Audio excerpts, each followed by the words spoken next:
Hello po sa mga gustong magtanim ng patatas sa garden nyo or sa gusto nyong pang farming na patatas. Tuturo ko po sa inyo kung paano magtanim ng patatas. So ito po yung ating patatas na binili. Ayan po. At ito po yung patatas na hiniwa ko galing po dito. Hiniwa ko na po ito at mayroon na po siyang ganito abo. So ito lang po kagalingan natin. Itong tawag dito is lupa na may kunting rice straws. Ito po ay rice straws lang po. Yan. Ang tawag po dito sa Hapon wara. Tawag po natin sa Bisaya uhot. Yan. Ito lupa. At saka ito patatas na buo. Itong patatas na hiniwa ko kahapon, medyo pinatuyo ko na.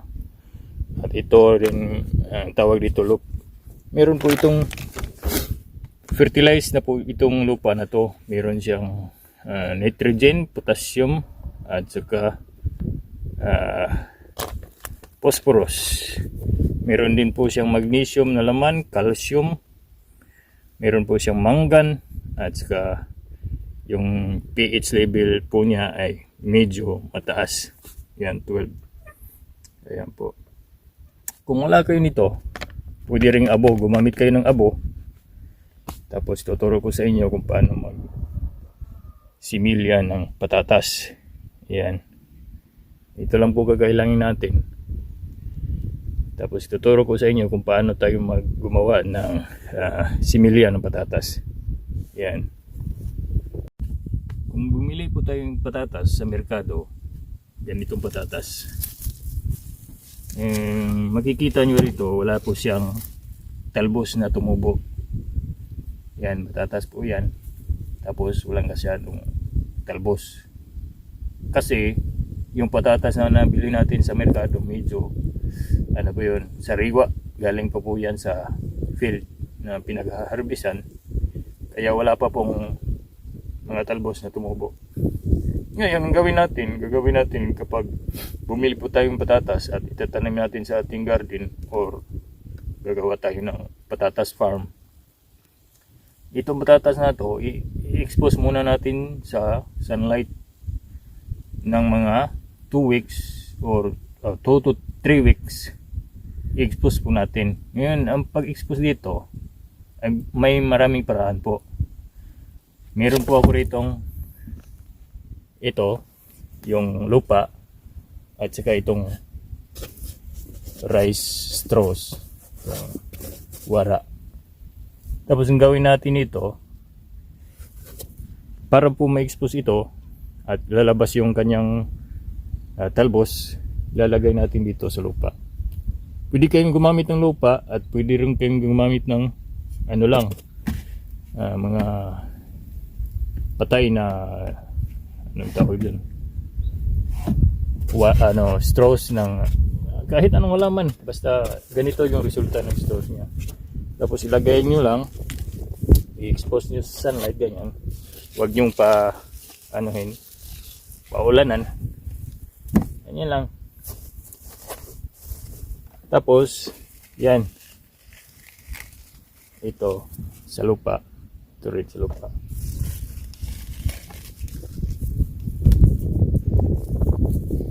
Ganyan lang sa lupa. Tapos pag naglagay na kayo dito sa lupa, tatabunan lang yun ng konti. Yan, yung tamang-tama lang na pagkatabo niya. Ganyan. Yan, medyo konti lang yung exposure niya sa araw. At saka dito rin, ganun din gagawin natin dun sa ating wara. Yan.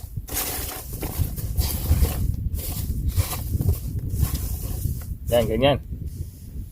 Yan, di ba? Yan, hahayaan po natin dyan, ma-expose po siya sa sunlight ng 2 to 3 weeks hanggang sa lumabas na yung kanyang talbos. Ngayon, pag lumabas po yung talbos ng patatas natin, gawin po natin ay ganito. So bali ito po yung patatas natin na may talbos na yan. Medyo ano na siya. Ano rin natin yung camera. Yan, medyo may ano na siya dito. Lumalabas na talbos. Tapos makikita natin na mayroong area na hindi lumabas yung talbos. Kasi po, ang nangyari dito, yung area lang na ito na-expose sa sunlight, kaya dito lang yung lumabas yung talbos. Tapos ang gagawin natin dito, dahil hindi naman nito, wala naman nitong talbos dito sa area nito, dito lang po yung kukunin natin. Kumbali, pwede siyang itanim ng hole, ito, buo. Tapos, ang position po dito, kasi dito yung talbos, yan po, ganyan. Tapos, kung nagbabudget kayo, kasi kunti lang yung patatas na bilhin nyo sa merkado, pwede rin yung hiwain, tulad nito. Yan, mga nahiwa na, di ba? Meron ni siyang, meron ni siyang abo. Hihiwain lang po natin to. At, pag nahiwa na po, hiwain natin.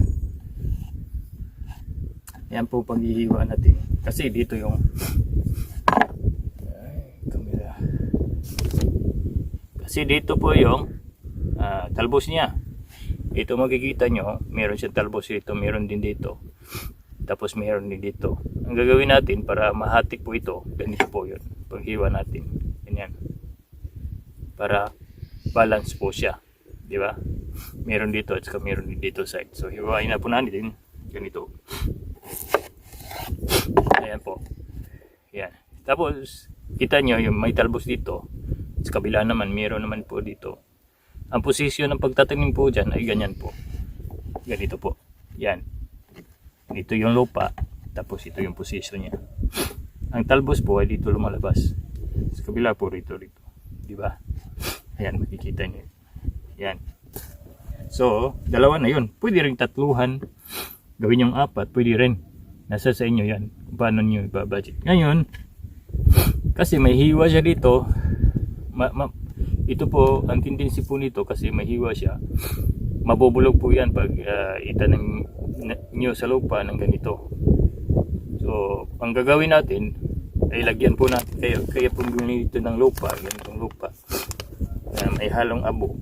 Kasi kumbaga i-vaccinate natin o antibacterial po siya. Diba? Pero, ang pag-apply po nito ay kailangan patuyuin muna natin to kasi pag ganitong basa pa siya, kahihiwa mo lang tapos lagyan mo ng abo, madali po siyang mabulok. At ganito, meron na siyang abo, nilagyan ko na. Ito, kuha lang tayo ng konti. Ito. Yan po, may abo siya. Tapos ganyan lang po gagawin natin. Ayan. Ayan. Yan, pag meron na siyang abo, patutuyuin lang po natin ng isang araw ito. Patuyuin natin, ibig sabihin, hindi po talaga yung expose po siya sa araw na maano siya, mabibilad. Kunti lang, pag natuyo na siya, kukunin nyo na. Tapos kinabukasan, pwede nyo nang itanim. Ayan. Ganito lang. Tapos, yung iba naman, kung meron namang nabibili sa palengke na mura, yung ganito, lalabas na yung ano. Ayan. Pwede nyo nang itanim. Halimbawa ito, meron siyang talbos dito na tumutubo, pero sa kabila wala. Kasi dito lang yung na-expose. So, ganyan. Itanim nyo na, pwede nyo itanim agad. Pag meron na kayong makikitang talbos na tumubo dyan. Yan. So, bali ito, bukas pa ito itatanim. Kasi kahihiwa lang. Pero ito, meron na siyang ganito at tuyo-tuyo na siya. Pwede nang itanim ito. Yan. Iniwa ko na siya at meron na siyang talbos na tumubo. Yan. Ito rin. Yan. Pwede na to. Bukas. Okay. Yan po, kakailangan natin. Sige, ito, hihiwain ko lang to para medyo marami na isa. Tapos ititira natin to at itatanim natin ng buo. Ito lang malalaki, hihiwain natin kasi medyo malaki siya eh. Yan. Ito rin.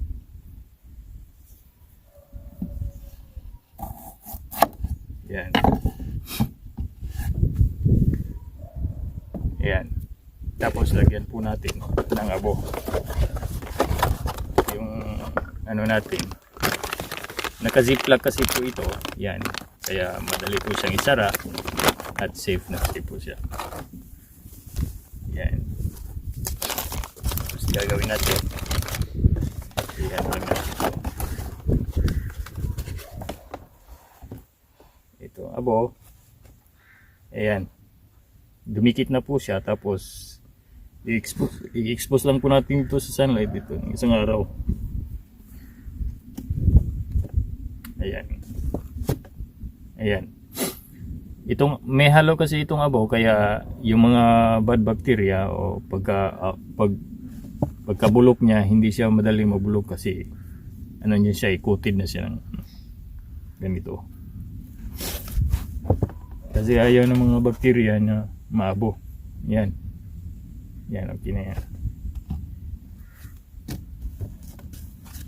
Ayan, ganito po.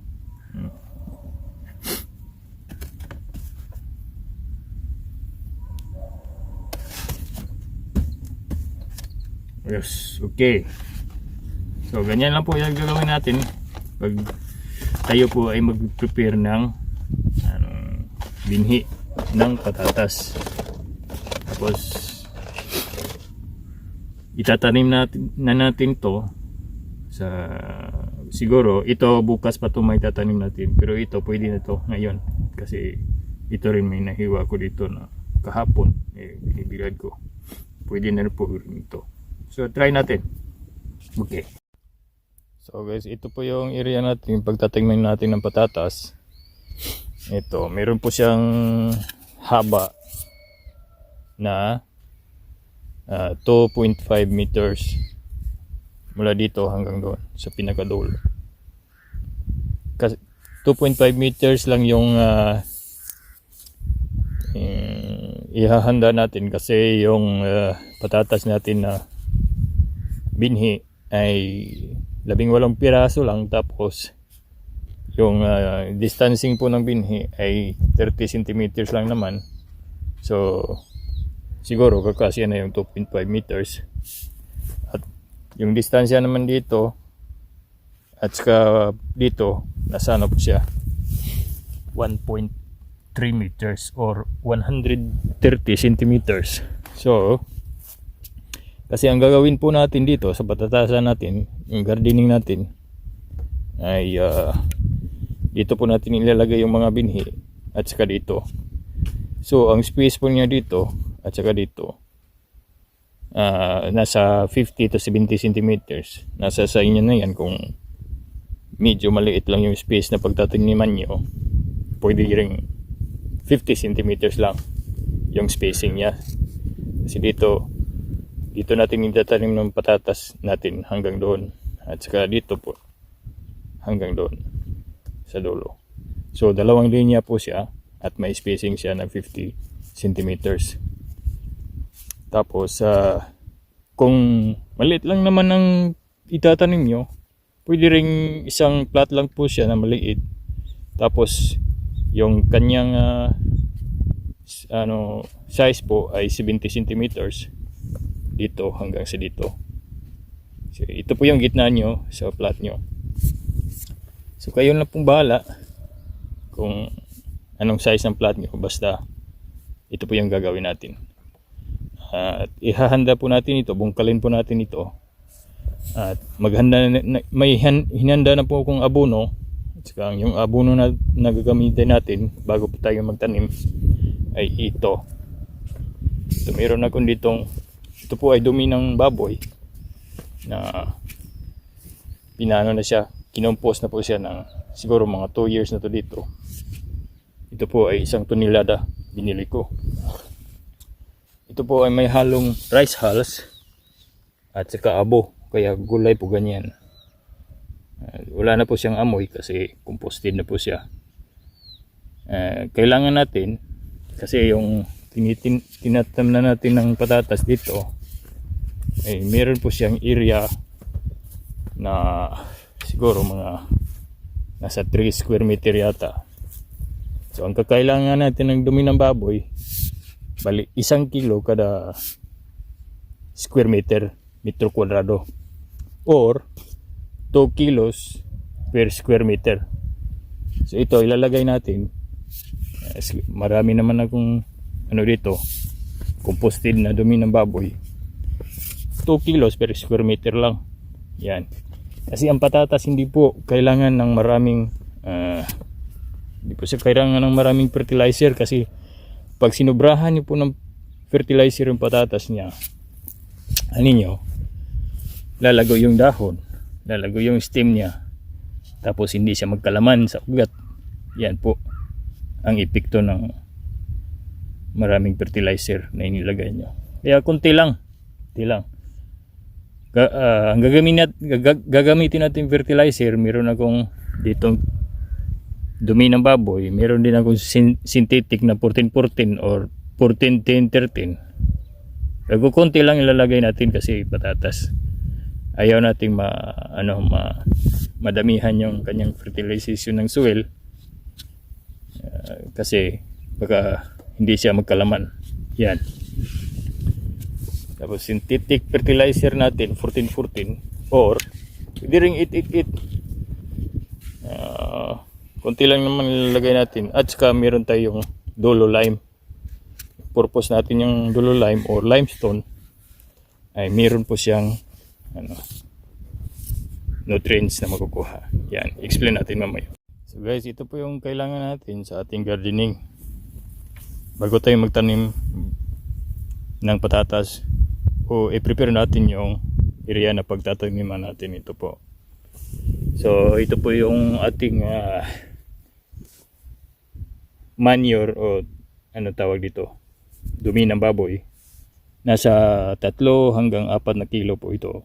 Lalagay natin dito sa 2.5 or 3 square meters na lupa na pagtataniman natin. O yung garden natin, garden. Hindi naman ito pagmalakihan na farm, garden lang tawag natin dito. Tapos ito, meron tayong 888 na synthetic fertilizer. Yan. 8 po yung kanyang nitrogen, potassium at phosphorus. 8 din. Pwede rin kayong gumamit ng 14-14-14 or 10-10-10. Nasa sa inyo na yan. Pero yung ilalagay natin ng granules kasi ito yan. Hindi po siya marami, siguro nasa 50 grams per square meter lang. Kasi pag ginamihan nyo, yan, ang resulta niyan hindi po nagkalaman yung ugat ng patatas. Or meron naman pero kunti lang. Kaya kunti lang ilagay natin. At saka ito po yung limestone. Yan. Available po ito sa agricultural supplies siguro, pero marami pong klase ito kasi meron siyang pulbos, meron siyang granules, meron po siyang pellets. Yan. Tapos ito lang, pag pulbos pong ginagamit kasi natin, malilipad po ng hangin ito kasi pulbos po siya. Pero ito lang gamitin natin kasi meron po kung sobra. Ito, limestone po ito. Or may ibang klase dito, dulo lime. Meron po siyang tagline na alkaline. Meron din po siyang calcium. Ayan, alkaline. 55%. So, ang alkaline, ang purpose niya po ay pag i-maintain niya yung pH level ng lupa nyo. At yung calcium naman ay maganda po sa pananim nyo. Yan. So, ang ilagay natin dito 1 kilo hanggang 2 kilo per square meter na dumi ng baboy or dumi ng hayop. Dito naman 50 grams per square meter. At dito lagyan po natin ng 100 grams lang per square meter na dolomite or lime. Yan. At ito pong kakailangan natin pala at saka piko at saka rig. Wala po akong dalang rig kaya ito lang muna. Yan. Tapos bubungkalin na po natin ng lupa. Paglagay natin ito ng abono ng dumi ng hayop, pag hindi pa po siya Ito kasi, compost ito, wala siyang amoy. Matagal na po itong naka-stack dito. 2 taon hanggang 3 taon ito. Kaya wala na po siyang amoy. Pwede nating ilagay ito at itanim natin immediately. Pero kung compost nyo ay medyo hindi pa siya composted na dumi, kailangan nating maglagay ng compost na 1 week before planting. Yan. Saka ito, 1 week before planting. Kasi ito, ready to plant po ito. Kung ilagay mo ito ngayon, pwede rin magtanim ka na ngayon ng patatas. At saka ito, ready. Magtanong lang kayo sa bibilhan nyo kung ready to plant na ba. Kung lalagyan nyo nito ng mga abono nyo. Ayan, kasi mayroong mga synthetic na fertilizer na kailangan pa 2 linggo ilagay nyo bago kayo magtanim. Kasi maano siya, mainit. Dapat isitol muna sa soil. So ganyan. So bubungkalin na po natin ng lupa at lagyan natin ng manure.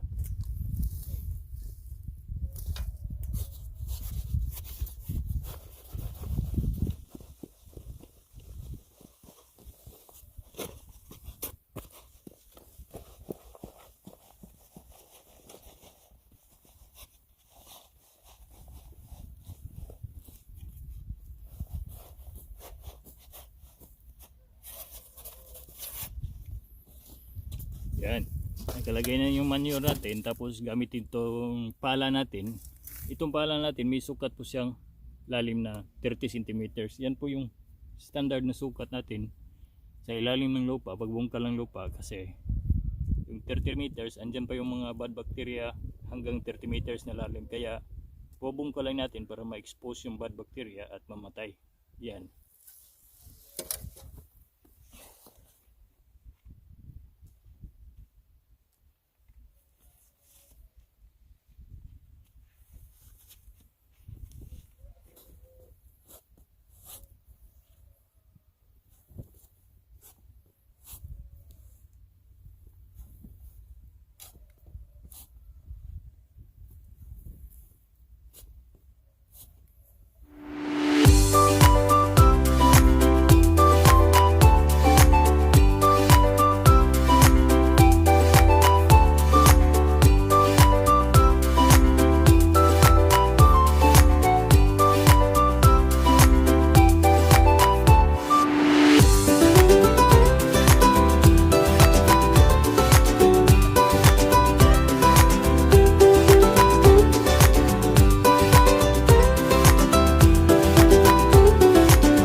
Guys, nabungkal na po natin yung lupa at nalagay na natin yung manure.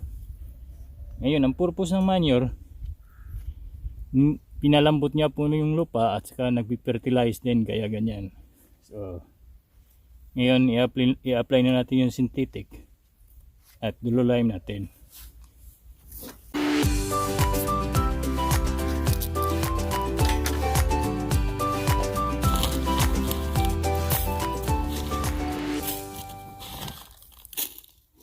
Ayan guys, so ito mga 3 ganito po, or nasa mga siguro mga 150 grams lang po ito.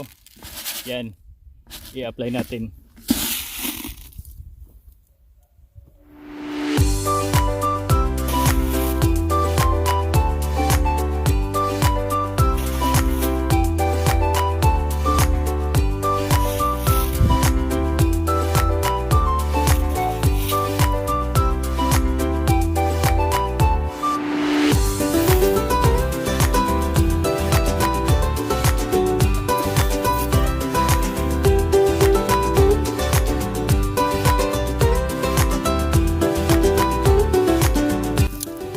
Yan, so apply na siya.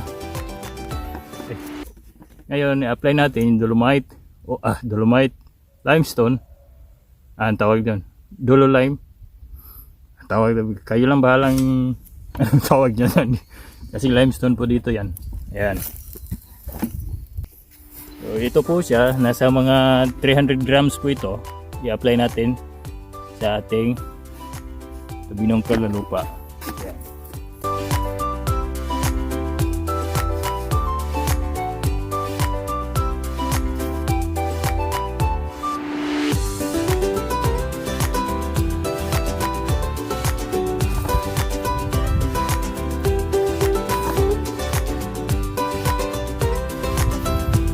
So ayan guys, mga 300 grams at saka yung synthetic fertilizer natin nalagay na.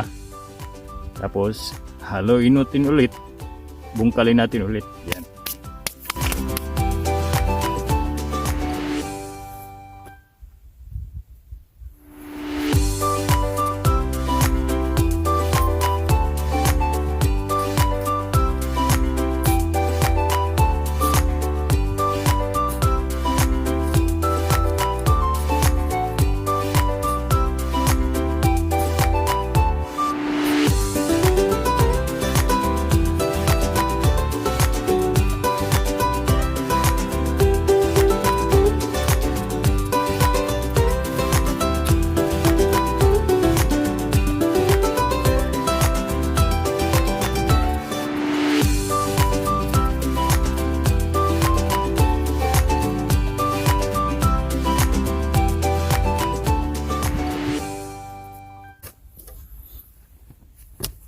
So yan guys, na-flat na natin at saka na-mix din natin.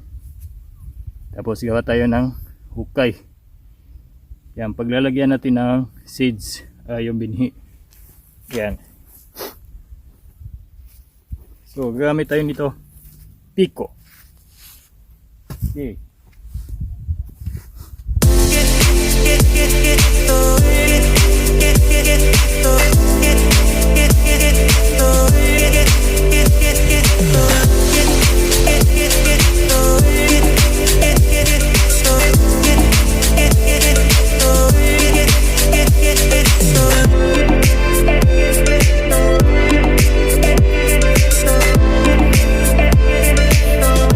May hukay na tayo. So, malalim na. Katamtaman lang kung ano yung size, yung binhi nyo na patatas. Yun din yung sukat na yung lupa na i-cover natin sa kanyang binhi. Yan, ganitong sukat sa lalim, okay na to. Yan, pwede itong tanan. Tapos, i-flat lang natin ng konti.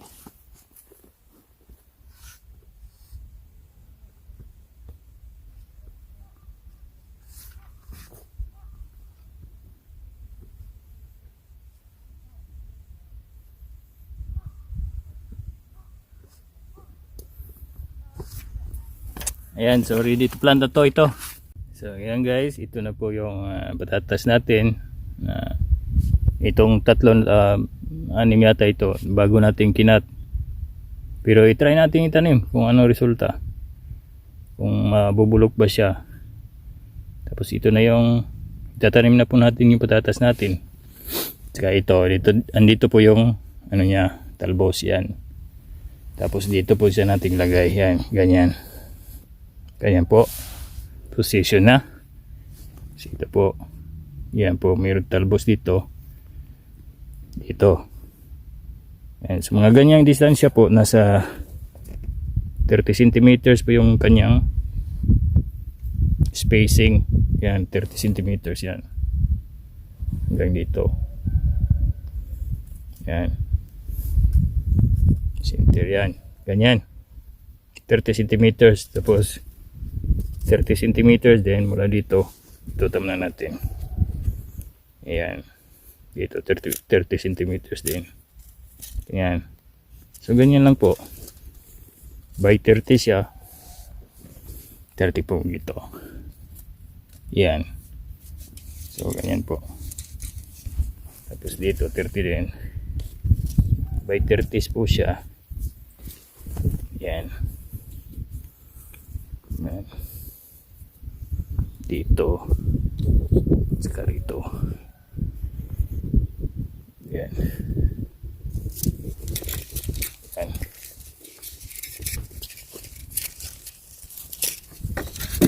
Tapos kabila naman po, ganun din, 30 centimeters. Dito. Yan dito. Dito. Dito. Dito.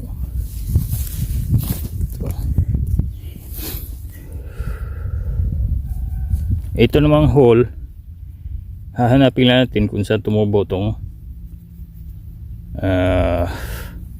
kanyang talbos yan, ganyang position na yan. Tapos ito rin, dito yung kanyang talbos, dito yung position niya. Yan. So ganyan lang po pagtanim. Yan, kitang-kita nyo. Yan, dalawang linya po siya. Tapos yung space niya dito hanggang dito nasa 60 cm. Tapos pag isahan lang yung linya na tataniman nyo, yan, kalahati lang, ganyan, simple lang. Tapos tatabunan natin ng lupa. Halimbawa ito yung size niya, yan, ganyan po din kakapal yung lupa na itatabon natin. Yan, yan, yan, yan. So para mabilisan, gagamit tayo ng piko.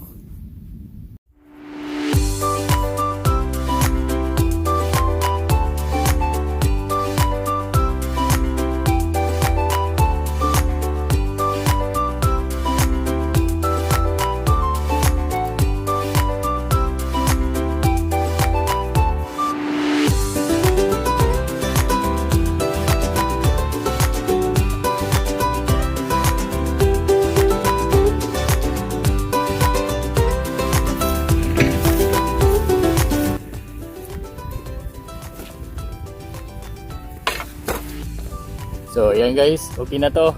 Yan, natanim na po natin yung patatas natin. Yan. So ganyan po. At lalagyan lang natin ng, kung gusto nyo lagyan ng plastic mulch nyan, pwede. Ako po, maglalagay po ako ng plastic mulch. I-cover natin yan. Tapos kasi matamad akong magdamoy. Pinag-ayaw ko yung magdadamo kasi ano siya, painstaking na trabaho. Ayaw ko niyang ganyan. Kaya mag-cover ako ng plastic mulch dito. Yan. So yan guys, may plastic mulch na siya. Lagyan ko na. So, yan. Tapos titingnan lang natin, check natin pag umuulan.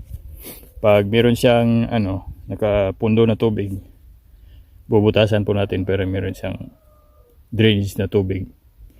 Tapos abangan natin kung kailan susulpot yung niya, talbos, at bubutasan natin yun doon sa area kung saan siya sumulpot. Yan po.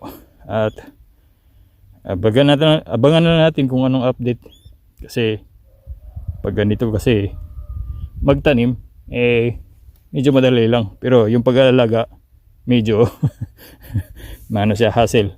Yan.